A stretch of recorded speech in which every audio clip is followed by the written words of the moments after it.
Letter on behalf of the Friends of the Chemung River Watershed. That letter's been making rounds on social media and Facebook, calling out blight that's in the city of Elmira.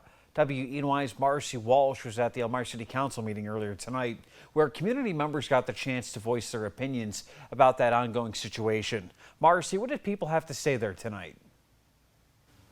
Nick, it was a full house at City Hall tonight, and about a dozen people stood up to weigh in on the Friends of the Chemung River Watershed's letter. The overwhelming response was that the community agrees that change needs to happen. Let's do the more together. The Friends of the Chemung River Watershed posted their open letter over the weekend.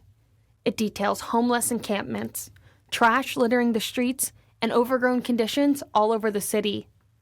The majority of the people who spoke at the city council meeting agreed that the city needs to do something to fight the blight. Folks, we inherited a lot of these problems. It's not our fault, but it's our responsibility to do something about it. Don't kick the can down the road. Don't pass it on to somebody else. And it can be done. For all of us as community members, whether we are a part of that organization directly or by proxy, we are all guardians of that river. One woman said she feels the community needs to be more involved in city council meetings, and she says she was not happy with the way the letter was presented. And I am extremely offended by it. I read it, it started out good, and then it turned into nothing for me other than a money grab. The letter mentioned specific areas: the Centertown parking garage, Riverfront Park, and Clement Center Parkway Bridge among them. These happen to fall in District 2, Councilman Corey Cook's district. He says he wants to partner with the Friends of the Chemung River Watershed to do something about the blight. We need all the help in the hands that we can get. So I think partnership and collaboration should be more what we're focusing on.